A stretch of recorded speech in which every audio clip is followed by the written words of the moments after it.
between sa man ug sa woman, especially kung magminyo na ang duha, para nako ug kinsa jud dihado silang duha. Para nako mas dihado jud ang babae. Kay ngano, yes daghan kay nang gi-give up. Kay sa single life pa na ang babae, daghan na siya plano sa kinabuhi. Pero daghan pud siya sa inyong pagkaila, daghan pud siya og mga ah, pangandoy nga gi-give up kay mo kuyog sa imo or mo join sa imo para mag-usa og pamilya. Daghan kay nagi-give up nga mga pangandoy nga wa nahitabo tungod kay uning kuyog siya nimo. Magbuo mo, maghimo mo og pamilya and katong mga iyahang mga pangandoy sa iyahang kinabuhi or gusto niya atuon nga wa nahitabo, mawalbaliwala na lang to kay mas gipili kaniya nga kuyugan. Mas gipili niya nga maghimo og future kauban nimo, lalaki. And then inig maminyo na mo, mag-usa na mo og balay, syempre mga naka mausab ang imong lawas. Ato jud nang dawaton nga kung single pa ka and lamion pa jud ka, no? Sa either bisag bisag chubby ka, lami ra jud gihapon. Bisag daot ka, lami gihapon. Samot na jud kung perfect imong body. Pero kung maminyo na ka or mga anak na ka, mabuntis na ka, atong dawaton nga naa jud mga kausaban physically sa body. It's either from daot ni tambok, from tambok ni daot. So lagma na lang kaayo na nga ma-maintain nimo ang imuhang body figure pero kasagaran di jud na mahitabo naa jud kausaban. Usa na sa gi-give up sa babae. Tungod kay love ni ang family, di padayon ra siya og ni go ra siya, wala siya regret ato. Ana ba? Daghan kaayo og mga buluhaton ang babae i-compare sa lalaki, no? Ang babae gikan pa lang sa pagsabak niya hangtod na sa pag-atiman sa mga anak, pag-atiman sa balay ug sa tanan.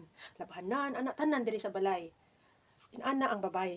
Plus pa jud gibiyaan niya ang pamilya, ang iyahang ginikanan ang kay mas gipili niya nga mukuyog sa imuha ug magbuo og family. Pero ang kaning lalaki, usa ra man, manarbaho, tinuod. Given man gid na nga ang lalaki manarbaho jud na siya, maminyo na siya sa di, manarbaho jud na siya. Mao na kuan sa lalaki, goal manarbaho mangita og kwarta para sa iyang pamilya. Kung single pa siya, para sa iyang ginikanan, para sa iyang mga igsuon. Kung minyo na siya, para sa iyang pamilya. Mao ra jud na goal sa lalaki. Trabaho para sa pamilya, mag-provide para sa iyang pamilya. Mao na mangitag kwarta para ma-provide ang mga panginhanglanon. Whereas ang babae, perteng daghanag trabahoon. Mao ta ni hunahon sa mga boys ba nga inana unta, i-appreciate ninyo ang mga babae. Labi na jud ang inyong mga asawa nga nahimong inahan sa inyong mga anak. Grabe ang mga sakripisyo ni ana. Unsa gud ang inahan? 24 hours, walay day off, bisan pagtingkatug na ang naay mga cases nga need ka mo bangon anak. So untay nining tungura kay Mother's Day man i-appreciate na sa mga bana, sa mga lalaki. Ayaw ninyo taghaay og labad sa ulo ang babae.